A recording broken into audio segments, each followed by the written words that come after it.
रायपुर से इस वक्त की बड़ी खबर, विषय समिति की बैठक जारी है। कन्वेंशन हॉल में ये बैठक चल रही है और इस समिति की बैठक में 6 प्रस्तावों पर चर्चा। रोड मैप बनाने पर विषय समिति की बैठक में चर्चा, जिसमें सोनिया गांधी और राहुल गांधी भी शामिल हैं।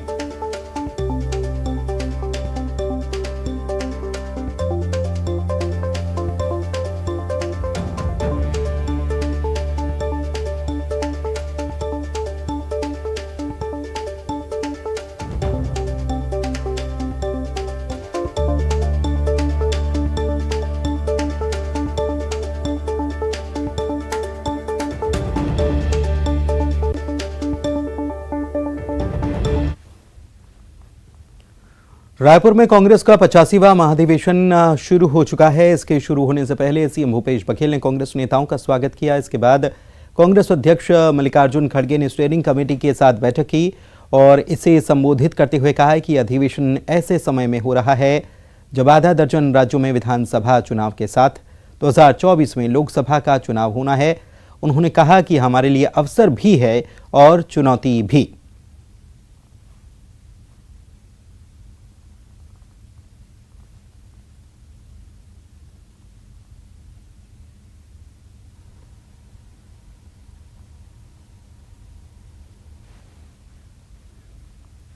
और वहीं नया रायपुर में कांग्रेस का 85वां राष्ट्रीय अधिवेशन जारी है, जिसके कारण छत्तीसगढ़ की नई राजधानी कांग्रेसमय हो चुकी है। एयरपोर्ट से अधिवेशन स्थल तक बड़े बड़े पोस्टर, कटआउट्स लगाए गए हैं। नवा रायपुर की सड़कों पर बैनर पोस्टर की भरमार है। नेताओं के स्वागत के लिए बैनर पोस्टर से राजधानी अटी पड़ी नजर आ रही है, भरी पड़ी नजर आ रही है। इसका जायजा लिया हमारे संवाददाता देवव्रत ने।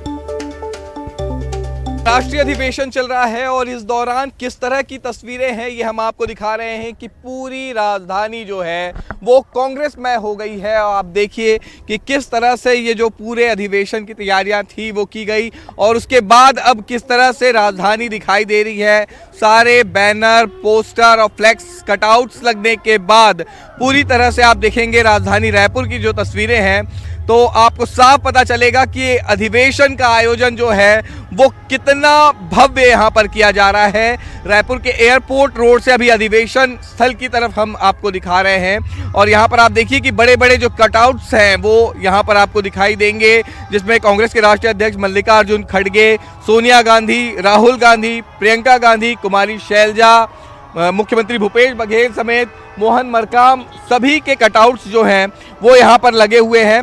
और साथ ही साथ आप देखिए कि जो तमाम कांग्रेस कार्यकर्ता हैं उनका भी जमावड़ा एक साथ एक ही जगह पर यहाँ पर दिखाई दे रहा है।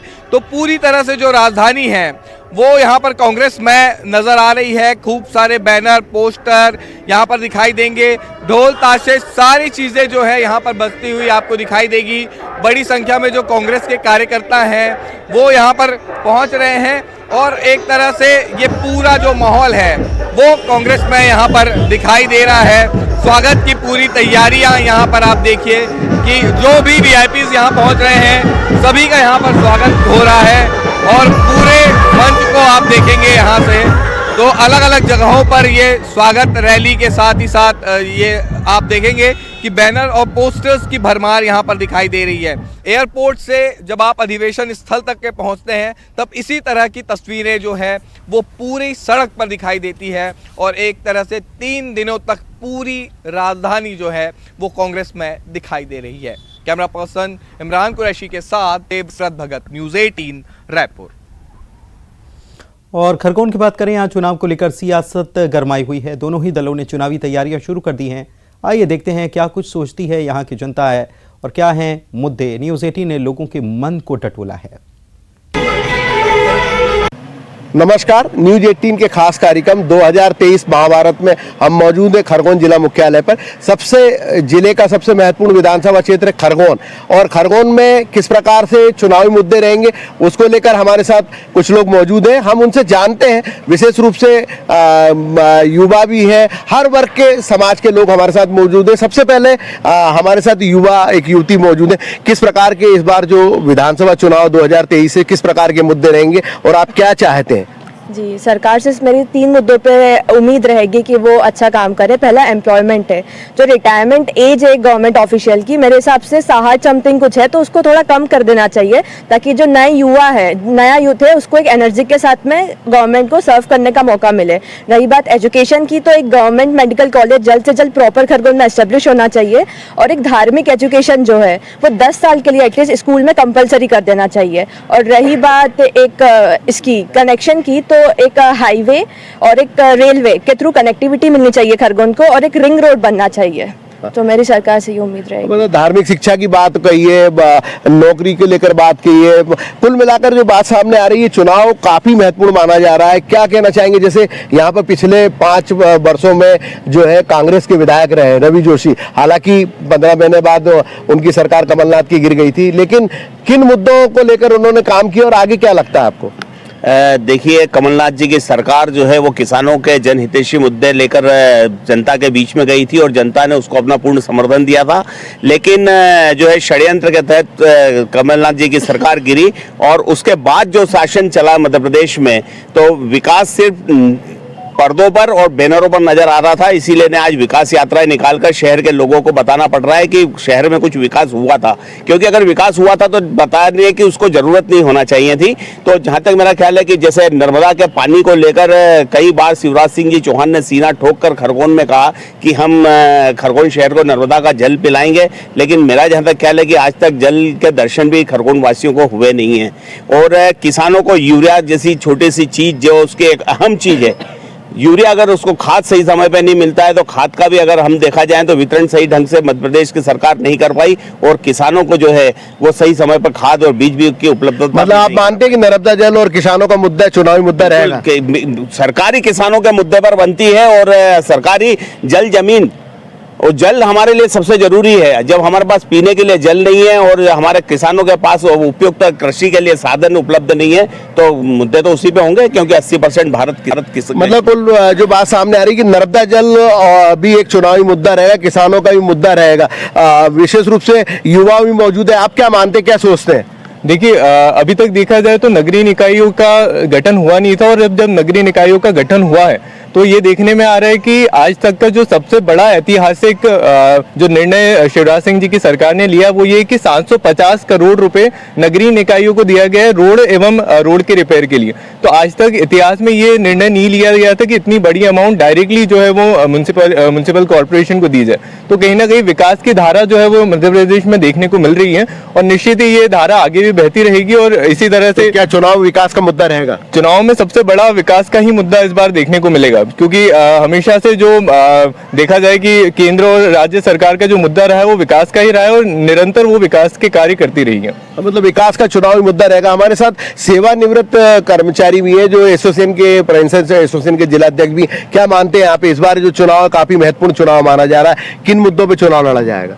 अभी का जो चुनाव है वो विकास के नाम पर काफ़ी अहम भूमिका रहेगी। साथ ही जो गांव में पेयजल की व्यवस्था है वो बहुत ही चरमरा गई है, और कई जगह हम देखते हैं कि वो बैलगाड़ी से 4-4 किलोमीटर दूर से पानी लाते हैं। तो पेयजल का एक मुद्दा रहेगा।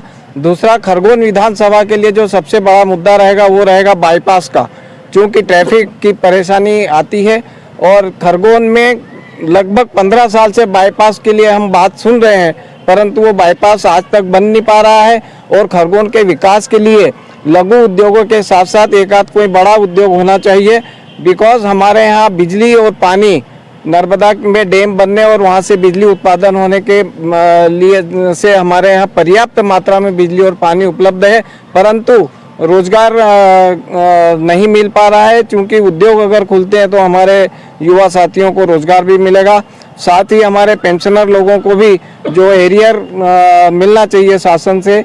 और पूर्व में जो हमको रेल और बस की सुविधा में 50% सुविधा मिलती थी वो सरकार ने छीन ली है। अगर वो हमें वापस नहीं मिलती है तो ये भी एक अहम मुद्दा चुनाव में रहेगा। मतलब चुनाव में विकास का मुद्दे के साथ साथ बाईपास की भी बात हो रही है और रोजगार की भी बात मुद्दा सामने उठा है। कर्मचारी नेता भी हमारे साथ मौजूद है कि क्या मानते हैं आप, ये जो चुनाव है काफी महत्वपूर्ण चुनाव माना जा रहा है, कर्मचारियों की क्या भूमिका रहेगी और क्या रहेगा चुनाव में? इस बार के चुनाव में निश्चित मान के लो कि खरगोन विधानसभा के साथ साथ में पूरे मध्य प्रदेश के अंदर कर्मचारी ही है जो इस बार विधानसभा के परिणामों को परिलक्षित करेंगे और वोट निश्चित मान के चलो, क्योंकि कर्मचारी चलते गए हैं। पिछली सरकारें जो भी रही हो, कर्मचारी तो शासकीय कर्मचारी लेवल लगा हुआ है, लेकिन हमारे साथ में हमेशा एरियर का नुकसान हुआ है। एरियर हमेशा पिछली सरकारों ने भी खाया, इस सरकार ने भी खाया।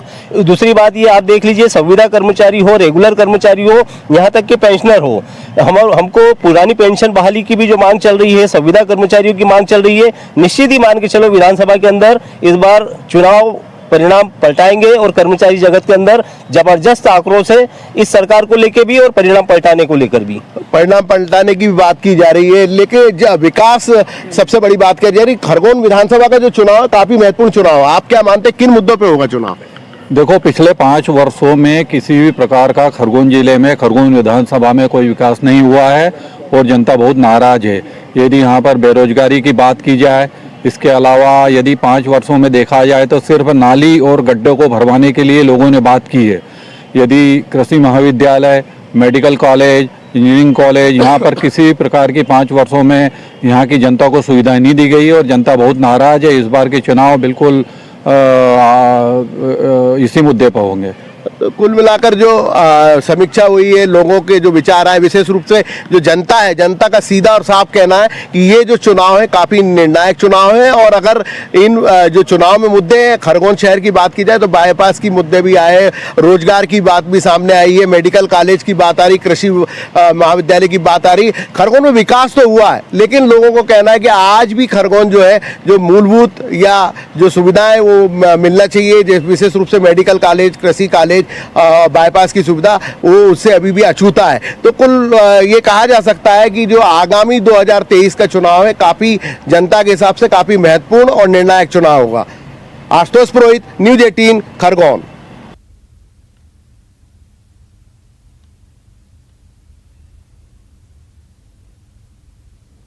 और विधानसभा चुनाव के काउंटडाउन के बीच करणी सेना भीम आर्मी के बाद अब सपाक्स ने भी मैदान संभाल लिया है।